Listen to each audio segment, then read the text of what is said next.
Hey guys, on this episode, we're going to be talking about how to evaluate and handle offers that come in on your house. So stay tuned, it's going to be good. Hey guys, welcome to the Buzz Coffee and Real Estate. Today we're going to be talking about receiving offers, what to do with them, how to know what they are, Yep. what's good, what's bad, What's important? all the things. Yes. Yeah. So. No, I think it's going to be a great conversation because you've done all of this research, pricing your house, prepping your house. You know, it's all for the big moment of somebody actually wants to buy my house, and they're saying that on paper.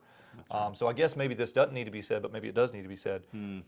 It's good to have an offer that somebody says, "I'll give you $380 for it." That's right. But frankly, it doesn't really mean anything. So get it in writing 100%. with a signature. So right. sometimes for speed's sake, we end up sending texts back and forth. You know, Yes. hey, here's what I'm offering. I'm writing it up right now, whatever.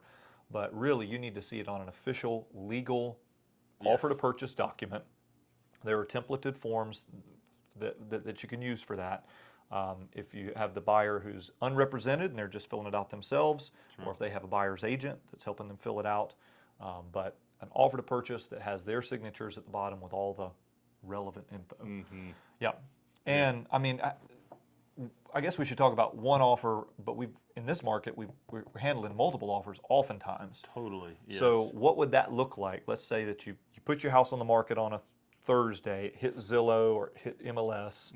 You start getting showings on Friday and Saturday, and then you start to receive offers in your email. I would say you get twofold. So one, we're talking to people that are working with a realtor, and we're also talking to people that are for sale by owner. Okay. So the two differences. So if I list my house on Thursday with the assumption that I may have offers by, let's say, Monday, and anything in between, I'm going to tell the realtors out there or the buyers out there, I'm going to communicate to them, hey, look, we are in multiple offers. We have X amount of offers. Once you have two offers on the table. That's right. We're in multiple Once offers. you have that. Yes. So if I have two offers on the table, now we're in multiple offers.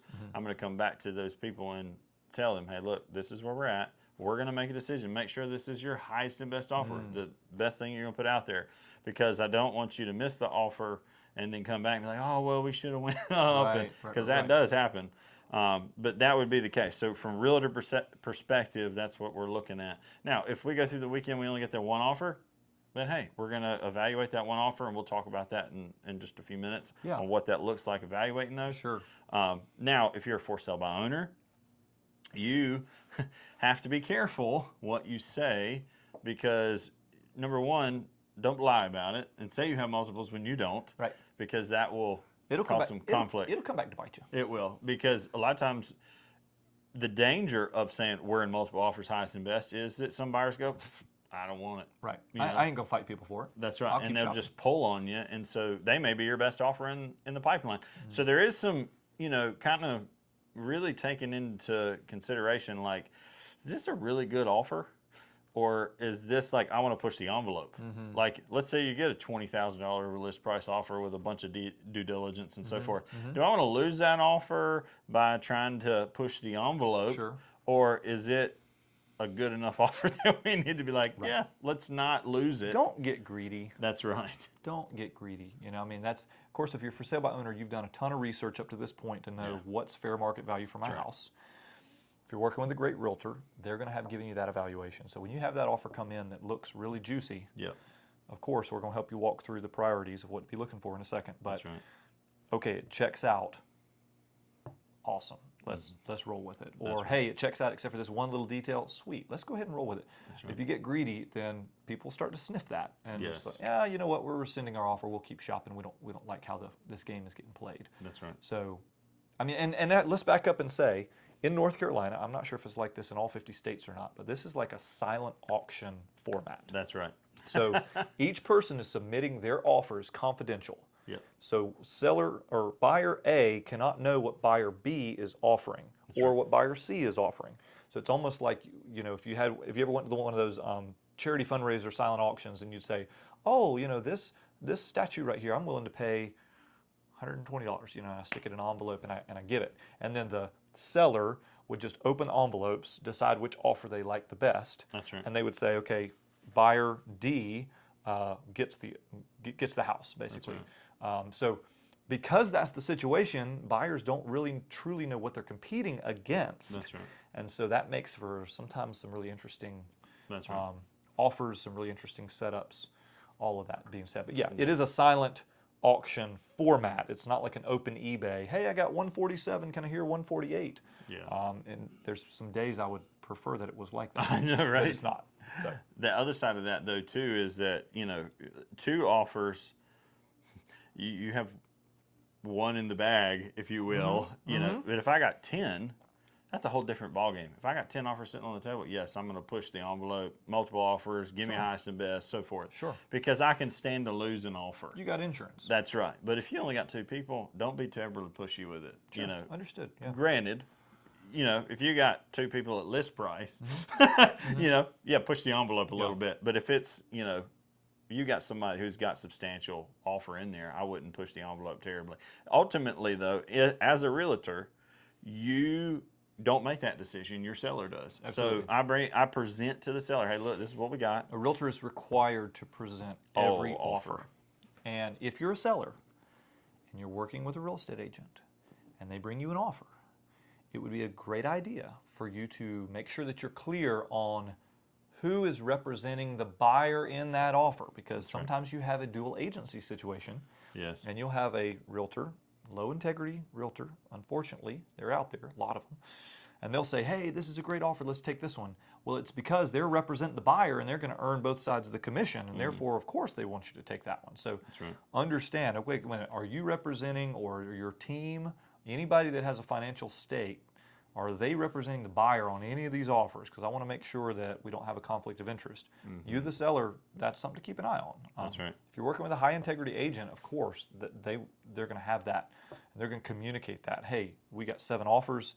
One of these offers actually is my business. Well, you and I have had that. Business partner is presenting this offer. I just want to make sure that you understand that, so that I'm not trying to manipulate you or push you towards, you know, this particular offer only because I'm associated with the buyer agent. Actually, I think you should share that story, the one where you had Yes. that happen. Okay, so I did have that happen, and so Josh was representing a buyer, multiple offer situation. I was representing the seller, and we, at this stage of the game, we had not launched our own firm. So we were in another firm. We had another broker in charge, and so I brought offers, and I said, look, I have a problem. I want to make sure that nobody comes back to me and says that I pushed my seller, because this lady, she didn't, you know, she was like, just whatever you say, Cameron, which oftentimes is, you know, what happens. Yes. And I was like, no, it's not whatever I say, because if Josh gets this, then that affects my bottom line. That's right. And so he had a great idea. He said, okay, cool, just give me the numbers and the conditions of all the offers. Don't tell me who's offering what. You know, just put Josh's offer. And I said, okay, well, there's like 11 offers, but there's really 3 that are the most competitive. So offer A, offer B, offer C. So I give him all the numbers, sale price, due diligence, you know, all that. And he says, well, offer B is the best offer in my opinion. I said, okay, well, that was the offer that Josh offered. He's like, okay, cool, you're completely good to go. You know, a third party that had no incentive to push one way or the other has determined that that's the best offer. And it was the best offer, but I didn't want just me telling my seller That's that. right. So that was the way that we handled it, and I feel like it was in a high integrity way, and it moved forward. Everybody was happy. But yeah, certainly, if you're in a multiple offer situation, don't pass information on to different people. That's illegal. We can't do that. And then, you know, just make sure as the seller that you know if any of these other offers are being brought from a potential conflict of interest. That's right. Yeah. Yeah. I think what you hit on was really good. You know, there's the element of greed, and there's the element of, yeah, the house can go for a little bit more. Sure. Finding that fine line there is really going to be up to your seller, but us as realtors, we're educating. Sure. This is what we think. You do what you want us to do. Yeah. We'll submit to you because you're the leader of that, Yeah. you know, decision making. But And some people get pretty angry when you have buyers that'll submit letters. You know, we call them love letters. We call them love letters. You know, I just love your house, and me and my wife and our little girl, and we could just see ourselves. You know, there's nothing legally wrong with that. There's certainly, we as realtors are held to The code of ethics. A code of ethics, incredibly high standard in that we can't discriminate against anybody. That's right. And so sometimes those love letters do put people in a little bit, of tough situation. But They violate fair housing. a lot of sellers like them. Yeah. And then some sellers specifically don't like them. But Yeah. I mean, you could certainly have a seller and they picked the house because they wanted it to go to a family Yeah. instead of an investor or whatever. So they get to make that decision. Yeah. I'm not saying it's a great idea. I'm not saying it's not a great idea. I'm just saying it does happen. I think it's probably less common than it used to be because we've been in multiple offer situations for so many years now. A lot of times people are just like, Just send the offer. don't send me your sob story. Let's just make a decision. But I've had some sellers, that was a really big deal to them. Oh yeah. Well, we've had some where they took that offer because of it. Yeah. So I mean, it definitely happens. I would be honest though, most sellers are looking at their bottom dollar. Most of them, for sure. Now, there are situations if it's a sentimental to them, like the house, they grew up in the house and it was their mom's house and blah, blah, blah, and all those things. Sometimes those situations where it matters, but it's sometimes it's helpful and sometimes it's not. Yeah. So anyway, for what that's worth. But yeah, so you have offers. So what would you say are like the top data points that you're looking for in an offer and how you would be counseling your seller if you were in a multiple offer situation? I would say you have to put it in categories. So you have price, Okay. due diligence, Okay. earnest money, but it's not terribly important. Okay. Due diligence period, Okay. and then in your settlement date or Closing date. Those are probably and you got to throw a 5. loan type in there too because Yeah. that does affect things That's sometimes. going to be probably number 6. Yeah. But if I'm looking at offers, those 5 are where I'm going to start. Okay. Right. Okay. So I'm going to be like, all right, well, what am I going to make on the house price wise? Yep. Then I'm going to look at due diligence being the guarantee. How much of a guarantee is the buyer giving me they're going to stay in the deal? Initial skin in the game on day one. That's right. So your inspection, your appraisal, Yep. your whatevers, those things are not going to, if I got $10,000 on the line, I'm not going to fall out because, there's an outlet cover that's not covered or Right. something crazy like that. Loose a hose faucet. That's what we had right. Oh, recently. Yeah. the hose bib. We've seen Yes. that so many times. Yeah. But yeah, so those are things. So like price is, of course, important. Due diligence, though, I think sometimes is more important because it guarantees it's going to close. I'm looking at more guarantee. And my seller's thinking the same thing. I don't want, I sometimes would take a lesser price because I have a higher probability of a closing.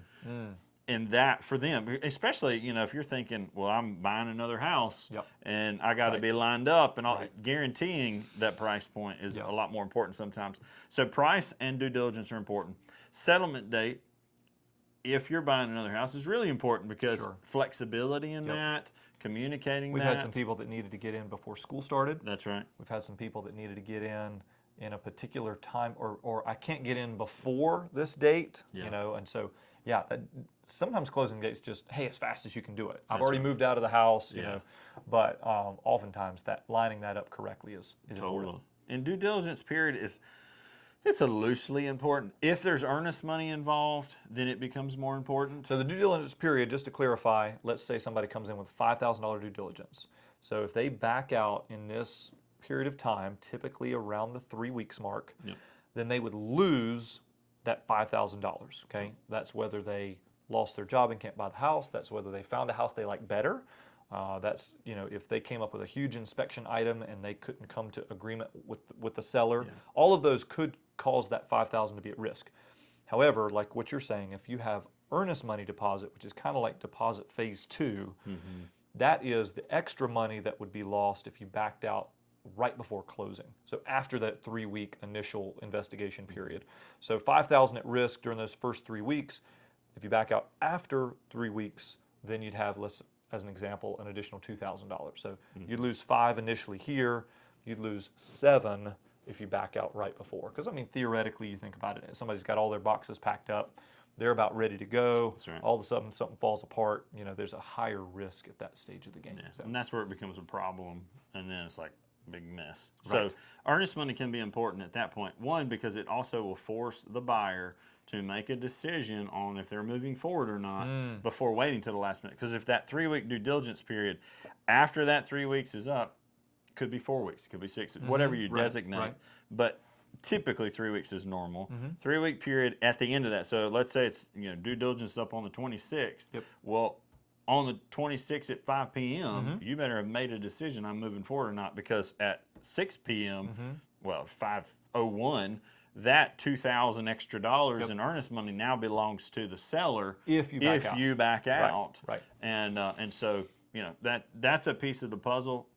The way our contracts are built too, you've got a 7-day extension built into the contract. So if there's no due diligence or no earnest money, then somebody could like kind of hang out the seller to dry for 45 days or whatever, and say, well, we're going to cancel on the day of closing because you wouldn't do X, Y, and Z on the inspection report.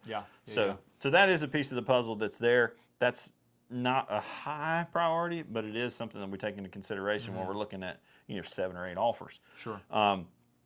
Settlement date, making sure that it lines up. And then I would say the next big thing is the finance. So you're going to have a tier system here. Cash is always king because there's no appraisal. There's no option for them to say otherwise, oh, well, it didn't appraise or it didn't this or that.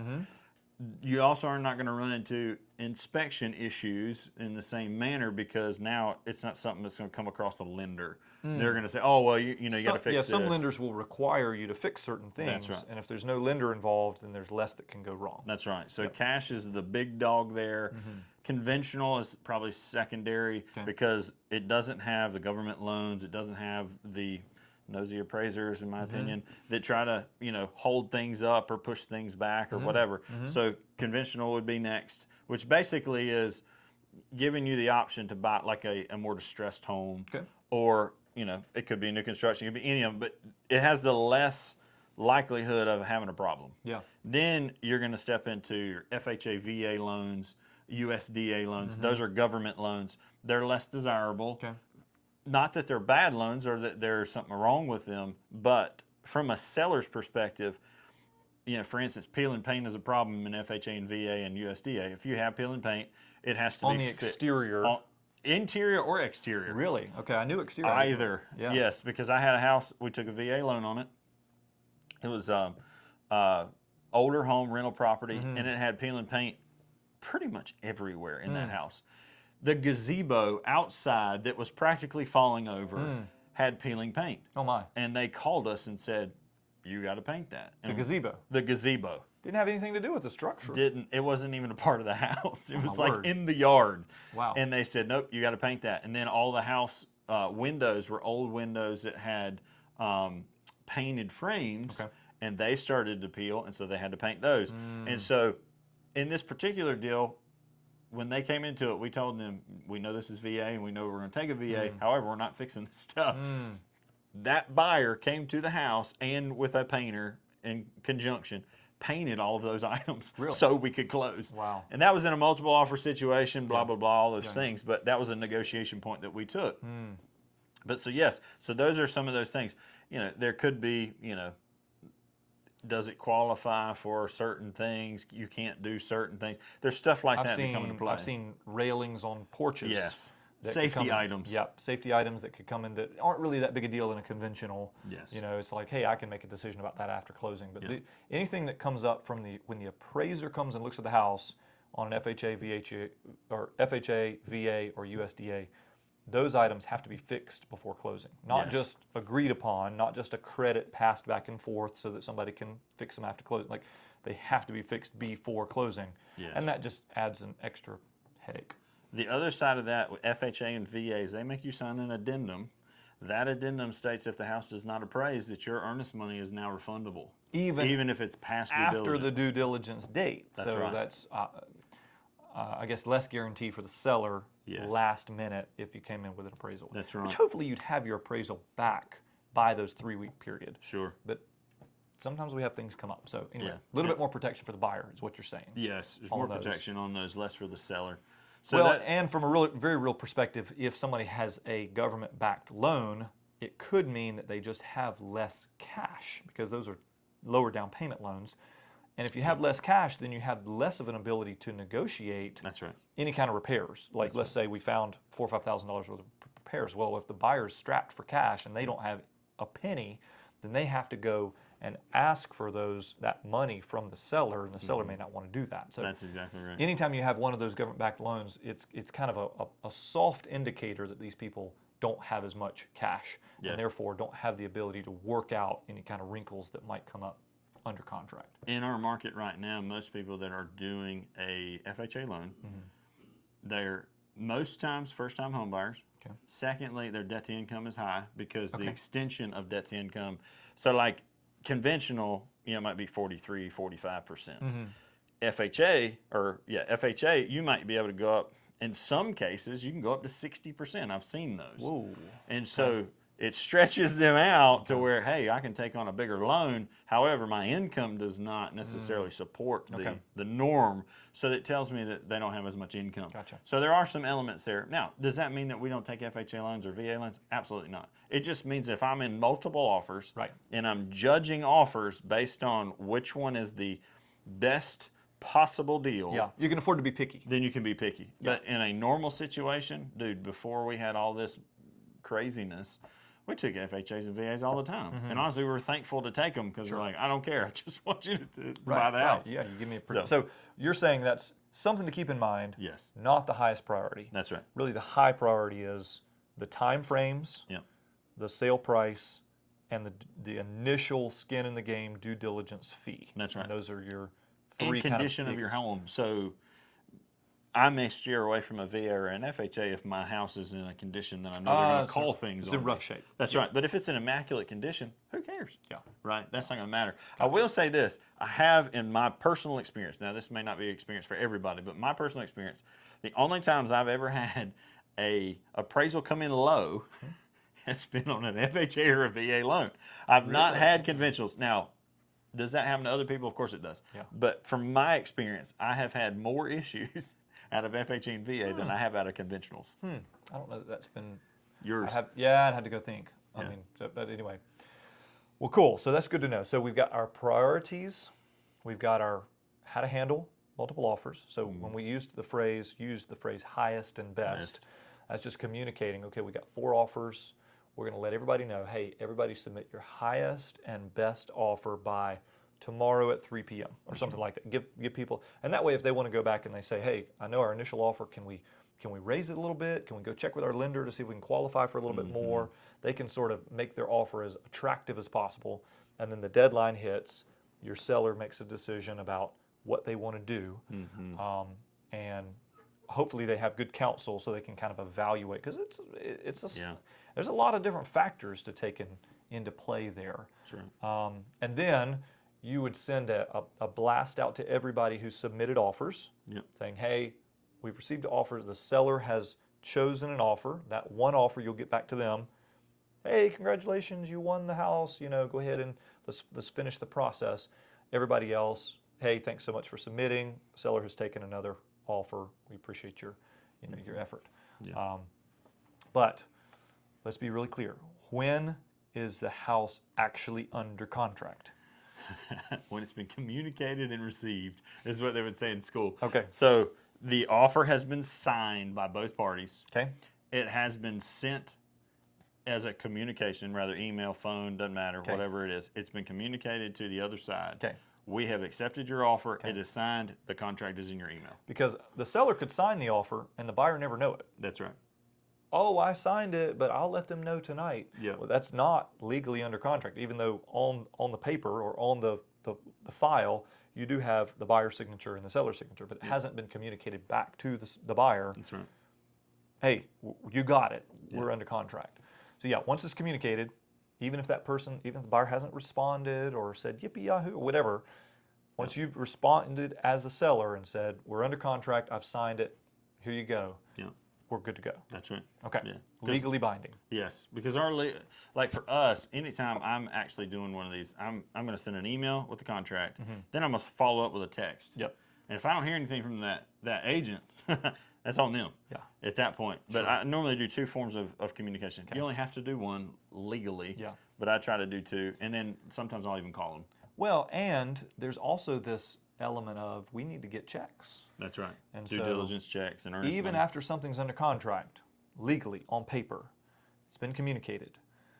Until you have the due diligence check in hand, you don't have a whole lot of recourse to go after that person. That's right. And we've had times where the buyer never gave us a due diligence check, Okay, great. Hey, you got another, get it to me here in 4 hours or 24 hours or whatever it is, depending on how long you've been waiting.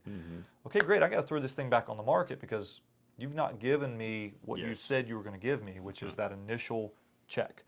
And that due diligence is due the day of signing, is the way the contract reads. Yeah, it is. So, and then due diligence check is made out actually to the seller. So if you're the seller, that check is going to come in your name. You can go ahead and cash it, deposit it, and it'll go as a credit. If the buyer closes at the end of the process, it'll go as a credit back to them out of your proceeds on your house if you have any. And then the earnest money, if there is earnest money, which is the phase 2, that gets made out to the escrow agent, which in North Carolina is typically the closing attorney. And so you will not see that check. It'll get held in their account until they decide, does it close, in which case it gets credited to the buyer, helps with their closing costs, or they back out at the last minute and they lose it. That'd be the only time you'd actually see that check. So. Just speaking of the earnest money, so there is an earnest money and an additional earnest money. Earnest money is 5 days given to the attorney. Additional earnest money can be marked as a date. So you could say, hey, on the day of due diligence, the end of it, that's when I'm going to take that check to them. So that is one thing that is on the contract that you need to be aware of. Especially if we hardly ever see it, but there would be special situations where you could set up something like that. Yeah. Cool. Okay.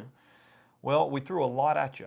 Yeah, that's right. But that particular point of the process is so important because the way that you navigate how you handle an offer, how you handle multiple offers is really going to determine how organized you are moving into the under contract stage. And if you don't communicate well and then you spook people and they're like, hey, we haven't heard from you, and you take too long making a decision or any of these problems, then you're going to end up in a situation where maybe you had a really great offer and they just decide to keep shopping. Or they find another house they like while they're waiting on you to make a decision. So I wouldn't, don't take too long. You don't want to stretch people out too long. It is a seller's market as of right now. You do have a lot of advantages as a seller. Don't abuse them. That's right. Yeah. Awesome. I like it. I think that about wraps us up. Yep. You guys can like this video, share it with somebody who needs this information, and if you can, leave us a comment. We would love to hear from you and be able to answer some of your questions. So we'll see you guys in the next video. All right.